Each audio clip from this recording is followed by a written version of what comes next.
Olá, turma! Vamos para a nossa aula de hoje, onde nós estaremos estudando o sintagma nominal como função de sujeito. Ok? Então vamos aqui espelhar o nosso livro, né? Nós temos aí no livro, e o livro vem nos trazendo, eu vou para aqui, vou espelhar apenas o livro para que a gente possa ter uma visão maior. Deixa eu crescer ele aqui, para que a gente possa estar acompanhando melhor. E a primeira informação que ele vem nos trazendo é o que é sintagma. Não é? Então, o sintagma, nós já temos visto que nós temos o sintagma verbal e o sintagma nominal, e aí só a gente retomando isso. O que é um sintagma, então? É um conjunto de elementos que constituem uma unidade significativa dentro da frase. Perceba, o sintagma está dentro da frase. Então, na mesma frase, nós podemos ter um ou mais sintagmas. Nós podemos ter uma frase apenas com sintagma verbal, uma frase apenas com sintagma nominal, mas o mais comum é que nós tenhamos uma frase composta por sintagma nominal e sintagma verbal. Então ele diz que o sintagma é composto pelo núcleo, que é o seu elemento principal, e seus determinantes, o que também nós já vimos, não é isso? Cada sintagma vai ter o núcleo dele, quando nós extraímos o núcleo, aquilo que fica, nós chamamos de determinantes. E ele diz ainda, há casos em que o núcleo aparece sem os determinantes da frase. Sim, se existe o sintagma, ele vai ter o núcleo. O que pode ser que ele não tenha são determinantes, mas o núcleo ele é obrigatório, certo? Então temos aí tipos de sintagma. Sintagma nominal, né, onde o núcleo da unidade significativa é o nome, é o substantivo, e o sintagma verbal, onde o núcleo dessa unidade significativa é um verbo. Então fica bem simples. Se o núcleo daquela unidade é um verbo, ele é verbal. Se não é, é nominal. Assim fica mais fácil para a gente, porque a gente reconhece o verbo, certo? E ao reconhecer o verbo, sabe que ele sendo o núcleo daquele sintagma, ele então é um sintagma verbal. Não sendo, ele então vai ser um sintagma nominal. Aí temos aí, a função básica do sintagma nominal é a de sujeito. O sujeito é constituído por sintagma nominal, o sujeito concorda com o verbo da oração, que aí temos na questão da concordância, né? Então a função básica do sintagma nominal é a de sujeito. Sujeito é constituído por sintagma nominal. Então, o sintagma nominal da frase, certo? Geralmente ele corresponde ao sujeito. Por quê? Nós vamos ver depois que ele pode corresponder a informações adicionais.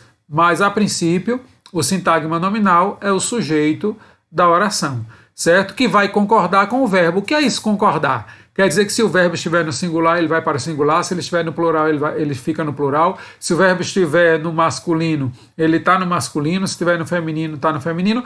E na pessoa, certo? Primeira, segunda ou terceira pessoa do verbo. Então, o sujeito também vai estar na primeira, segunda ou terceira, concordando com o verbo, ok? Então, deixa eu só voltar aqui rapidinho para também estar acompanhando junto com vocês. Veja aí que nós vamos ter tipos de sujeito, nós vamos ter ele quanto ao núcleo e quanto à identificação. Quanto ao núcleo, ele pode ter apenas um núcleo, e nesse caso o sujeito é simples, e ele pode ter dois ou mais núcleos, e daí o sujeito é composto, certo? Mais de um núcleo, sujeito composto. Apenas um núcleo, o sujeito é simples. Nós vamos ver já modelos aqui de frases, de orações, em que nós vamos poder estar grifando ali os núcleos, né, e vendo se ele tem um ou mais e, portanto, classificando como simples ou composto. Lembrem-se, quando eu pedir a classificação do sujeito, eu estou perguntando se ele é simples, composto, oculto ou indeterminado, tá bom? Então, quanto à identificação, se eu consigo ou não identificar o sujeito, ele pode ser oculto e ele pode ser indeterminado, certo? Se ele está explícito na frase, se ele está escrito na frase, então ou ele vai ser simples ou ele vai ser composto. Se ele não está escrito, certo? Então eu vou buscar identificá-lo. Então, se ele não está escrito, mas pode ser identificado pela flexão verbal, ele é oculto. Como é que eu identifico pela flexão verbal? Por exemplo, se eu digo vamos à feira. Vamos à feira, o sujeito aí não está escrito. Mas vamos quem? Nós. Então eu consigo identificá-lo. Mesmo ele não estando escrito na frase, certo? Eu vou poder identificá-lo com tranquilidade. Por isso ele só está oculto. Ainda é chamado de sujeito elíptico ou sujeito desinencial. Mas vamos lembrar aí oculto, certo? Ele está subentendido na frase, né? Ele pode ser identificado mesmo não estando escrito. Mas o indeterminado é quando ele não está expresso, né? Ele não está escrito na oração e não pode ser identificado. Não pode por quê? Porque a pessoa não quis ou ela não sabe. Certo? Quando eu digo, por exemplo, eu gosto de citar esse exemplo, o exemplo do fofoqueiro, né? Falaram de você. Estavam falando de você. Quem estavam falando? Estavam. Falaram. Disseram. Né? Ele nem diz quem, ou porque não quer dizer, ou porque não sabe identificar quem começou a história. Nesse caso, ele é indeterminado. Eu não sei determinar quem foi. Ok? O oculto não. Assim que eu leio, eu já sei. Só não está escrito na frase, na oração. Então, há ainda orações sem sujeito, também identificadas como oração com sujeito inexistente. Essa oração sem sujeito, geralmente, ela diz respeito a fenômenos da natureza. Então, o sujeito aí ele é desnecessário. Ventou ontem à noite. Aí eu vou perguntar, ventou o quê? O vento? Não, ventou ontem à noite. É oração sem sujeito. Certo? Então, tem aí, orações sem sujeito acontecem quando o verbo é impessoal. O verbo é impessoal quando indicam fenômenos da natureza. O verbo haver é impessoal no sentido de existir ou acontecer. Houve transtornos durante a viagem. Certo? É um verbo impessoal e, portanto, esse sujeito não requer, essa oração não requer sujeito. Certo? Portanto, é uma oração sem sujeito. Os verbos fazer e haver são impessoais quando indicam tempo ocorrido. Faz 2 noites. Aí quem faz 2 noites? Ora, não tem essa pergunta, a gente não tem como fazer. Faz 2 noites, certo? Ele, quando indica tempo, tanto estava naquele local havia 2 horas. Então, se ele indica tempo, certo? O tempo decorrido, o tempo que se passou nesse acontecimento, então ele não é necessário sujeito, portanto a oração é oração sem sujeito. Aí, observação, os verbos fazer e haver, quando impessoais, devem ficar na terceira pessoa do singular. A gente tem, às vezes, o equívoco, por exemplo, como são 2 noites, a gente diz, fazem 2 dias, fazem 2 noites. Não, faz 2 dias, faz 2 noites, certo? Há 2 pessoas, há 2 eventos, certo? A gente não passa eles para o plural. Eles ficam na terceira pessoa. No caso aí, havia 2 horas. Havia 20 horas, certo? Não importa. Se ele está no sentido de tempo decorrido, então eles devem ficar na terceira pessoa do singular, ok? Isso aqui está na nossa página, eu esqueci de colocar para vocês no início, está no nosso caderno de atividades, na página 2. Nós agora vamos pegar a página, essa daí eu vou pedir para que vocês estejam respondendo as páginas de 3 até 6, certo? Nós vamos fazer as páginas de 3 a 6 para correção na sexta-feira. Atenção, caderno de atividades, páginas de 3 a 6 para sexta-feira. Esse resumo que nós vimos aí espelhado está na introdução dessa atividade no nosso caderno de atividades, ok? Nós agora vamos passar para o módulo. Então peguem aí seus módulos, vamos pegando os nossos módulos aí, página 11 do módulo de língua portuguesa, ok? Página 11, essa parte aqui nós vamos responder juntos, agora, tá bom? Então diz, questão 17ª, que está aí, que já vai falando no sujeito, já vai trabalhando o sujeito, para a gente ilustrar melhor, então vamos responder juntos. Uma oração é normalmente formada por dois grandes blocos de sentidos. De sentido, uma indica do que se fala e outro o que se fala. Leia o texto a seguir e faça o que se pede. Então o texto se chama Lá e Acolá. Algumas áreas de Chan-Chan parecem grandes canteiros de obras. A restauração é feita meticulosamente, seguindo os desenhos originais, tanto nas salas, cujas paredes de losango são refeitas com a mesma proporção de antigamente, como na decoração dos muros. E aí nós temos nos quadros laterais falando a respeito de oração e de blocos de sentido. Antes da gente responder, vamos ler juntos. Uma oração é geralmente constituída por sintagma nominal, sujeito, e sintagma verbal, predicado. E o número de verbos de um período é igual ao número de orações. Eu não vou entrar muito nessa questão do verbo agora, porque a gente vai ver mais lá na frente. Mas é o seguinte, cada verbo constitui uma oração, certo? Cada verbo constitui um período. Então nós vamos ter período simples ou período composto. Período simples se ele tem apenas um verbo, então ele constitui apenas uma oração. Período composto se ele tem dois ou mais verbos e, portanto, constituem duas ou mais orações, desde que esses verbos sejam verbos de ação. Mas nós vamos ver verbo mais adiante. Vamos nos deter no sujeito agora. Aí continuando. Se em nem todo mundo conhece, mas o Peru tem uma bela tradição de música negra, há duas formas verbais, conhece e tem. Podemos afirmar que há duas orações. Nem todo mundo conhece, é uma oração, e o Peru tem uma bela tradição de música negra. A palavra mas liga essas orações e por isso nós chamamos de conjunção. Conjunção são palavras que ligam orações. Preposições ligam palavras, conjunções ligam orações e ligam palavras também de mesma classe gramatical. Coisa que a gente também vai ver mais na frente. Aí, quando se fala de blocos de sentido, o sintagma que corresponde a o que se fala é considerado predicado da oração. O sintagma que corresponde a de quem se fala é o sujeito. Nós já vimos isso no início do ano, né? Nós vimos lá que a oração vai ser composta de quem se fala e o que se fala desse alguém. Então, de quem se fala é o sujeito. De quem a oração fala? A oração está falando de quem? De fulano. Então, ele é o sujeito da oração. E o que é que está se falando a respeito de fulano? Isso é o predicado. Ok? Explicado isso, vamos para a letra A. Leia a primeira frase do texto e indique o bloco ou o sintagma que corresponde a do que se fala. Primeira frase. Algumas áreas de Chan-Chan parecem grandes canteiros de obras. Então, do que se fala? Essa frase fala do quê?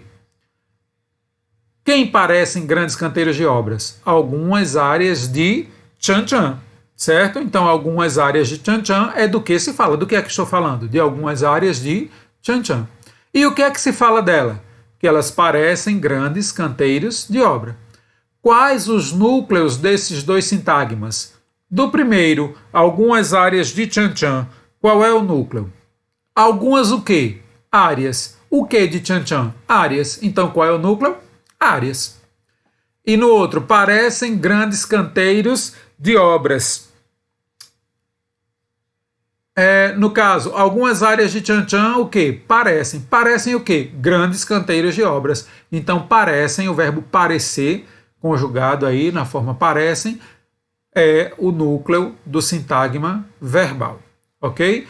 Então, letra C. O sintagma indicado no item A, que corresponde a do que se fala, do que se fala, é sintagma nominal ou é sintagma verbal? Do que se fala é sintagma nominal, portanto, sujeito da oração. Aí pergunta por quê? Por que ele é nominal? Em aí, algumas áreas de Chan-Chan, certo? O núcleo, nós dissemos que é áreas. Áreas pertence a que classe gramatical? Áreas é verbo? Não. Áreas é substantivo. Sendo substantivo, então o seu núcleo é um substantivo e, portanto, o sintagma é nominal, porque substantivo é a palavra que dá nome aos seres. Ok? Então, sintagma é nominal. Letra D. Grife o sujeito das orações. À medida que eu for respondendo, eu estou respondendo direto para dar tempo do vídeo não ficar tão longo. Mas você pode pausar, responder e voltar a assistir. Ok? Letra D. Grife o sujeito das orações. Na primeira, a restauração é feita meticulosamente, seguindo os desenhos originais. Qual o sujeito dessa oração? Quem é feito meticulosamente? Lembra que a gente pergunta ao verbo. O verbo é, aí tem uma forma verbal, que no caso são dois verbos juntos, né, que a gente chama de locução verbal. É feita. Verbo é do verbo ser, né, e feita do verbo fazer. Então, quem é feita meticulosamente? A restauração. Então, a restauração é o nosso sujeito. No 2, as paredes de losango são refeitas com a mesma proporção de antigamente. Qual a forma verbal aí? Mais uma vez, uma locução verbal. São, do verbo ser, refeitas do verbo refazer. Quem são refeitas? As paredes de losango. Então, as paredes de losango é o nosso sujeito. Lembrem-se, nós não estamos falando aí de núcleo, estamos falando do sujeito. E o sujeito é todo o sintagma nominal. Depois é que a gente separa núcleo e determinantes. Ok? Continuando aí. As questões a seguir referem-se ao texto que está na quarta capa do livro de Zeca Camargo, e aí tem uma explicação a respeito de quarta capa.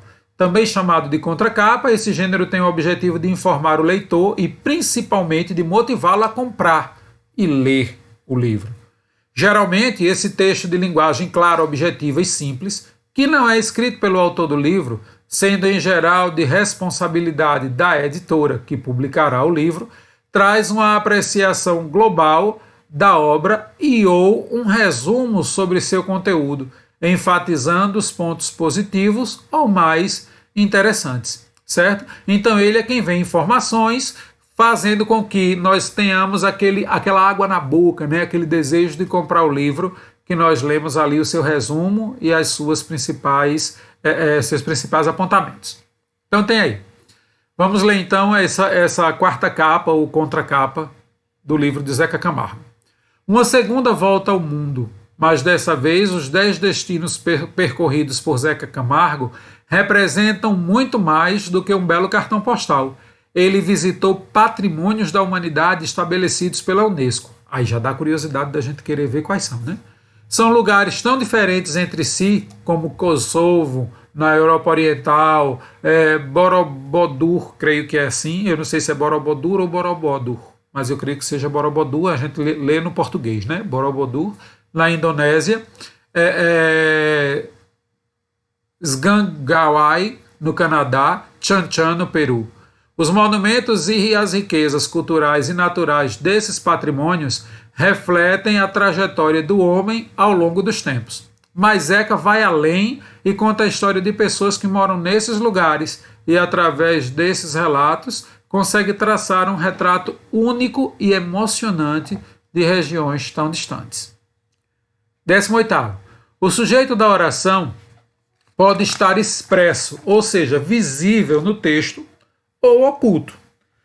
Aí ele pergunta, ele cita o trecho. Zeca vai além e conta a história de pessoas que moram nesses lugares e consegue traçar um retrato único e emocionante de regiões tão distantes. Nesse período há várias orações. Qual é o sujeito da primeira? Ora, a primeira está ali centralizada no verbo vai, né? No verbo ir. Zeca vai além. Certo? Quem é o sujeito dessa primeira oração? Zeca, né? Então, o sujeito da primeira oração, Zeca vai além, é Zeca. Letra B. O sujeito de conta a história de pessoas está expresso no texto, se não, explique. Cadê? Se não, explique se, mesmo não estando escrito, é possível descobri-lo. Ora, tá aí. Conta a história de pessoas. Quem conta a história de pessoas? Pelo total da frase, nós entendemos que é Zeca. Ele não está escrito nesta oração, ele não está expresso nessa oração. Mas nós conseguimos entender Conseguimos. Conseguimos saber que é o mesmo sujeito, Zeca. E como é que a gente consegue? Pelo contexto, pelo todo da frase. Não é isso? Qual é o sujeito da oração apresentada no item anterior? Justifique sua resposta. Nós já vimos que o sujeito é Zeca, né? É ele também que conta a história de pessoas. E aí está pedindo para justificar a nossa resposta. Zeca, pelo contexto, nós sabemos que é uma continuidade. Zeca vai além e conta a história de pessoas. Então é ele mesmo que vai além e que conta essas histórias, por isso sendo o sujeito dessa oração. Letra D. Por que o autor optou por deixar o sujeito oculto na oração indicada no item B? Apresente uma hipótese. Por que será que ele não colocou? Vamos ler ele colocando para ver como é que fica. Zeca vai além, e Zeca conta a história de pessoas que moram nesses lugares, e Zeca consegue traçar um retrato único e emocionante de regiões tão distantes. Fica legal? Não, né? Fica repetitivo. Então, para evitar repetições, é que ele utiliza apenas uma vez e, através das preposições, ele vai juntando as orações, deixando o sujeito oculto. Então, para evitar repetições. O sujeito de consegue traçar um retrato único e emocionante das regiões tão distantes está expresso ou está oculto? Ele está oculto, né? Indique o sujeito das orações, 19º, está oculto, e nós já sabemos que é Zeca também. Foi ele quem conseguiu traçar, né, fazendo isso tudo. Nós já vimos que ele ligou as frases, mas ele é o autor, ligou as frases, mas o Zeca é o personagem, é o sujeito em todas elas. Aí temos, 19ª. Indique o sujeito das orações e seu respectivo núcleo. Ele visitou patrimônios da humanidade estabelecidos pela Unesco. Qual é o sujeito? O sujeito. Nós identificamos primeiro o verbo visitou, não é isso? Do verbo visitar. Quem visitou patrimônios da humanidade estabelecidos pela Unesco? Ele. Portanto, o sujeito é ele. Ele está apenas uma palavra. Essa palavra pode ser determinante? Não. Então ela é núcleo. É isso? Esse pronome aí, no caso, fica como núcleo da oração. Letra B. Os 10 destinos percorridos por Zeca Camargo representam muito mais do que um belo cartão postal. Aí ele quer o sujeito desta oração, certo? Quem representam muito mais do que um belo cartão postal? Os 10 destinos percorridos por Zeca Camargo. Professor, e tem que colocar tudo? Tem que colocar tudo, certo? Eu pergunto ao verbo. Quem representam muito mais do que um belo cartão postal? Os 10 destinos percorridos por Zeca Camargo, ok? E agora ele quer saber também o núcleo. Qual o núcleo desse sintagma? O sintagma nominal, o sujeito, é tudo isso. Mas qual o núcleo? Os 10 o quê? Destinos. Percorridos o quê? São percorridos por Zeca Camargo? Destinos. Certos? Então, destinos é o núcleo dessa frase, desse sintagma nominal. Letra C. Os monumentos e as riquezas culturais e naturais desse patrimônio refletem a trajetória do homem ao longo dos tempos. E aí a gente pergunta, quem refletem a trajetória do homem ao longo dos tempos? Os monumentos e as riquezas culturais e naturais desses patrimônios. Tudo isso, professor? Tudo isso. Certo? E aí, e o núcleo?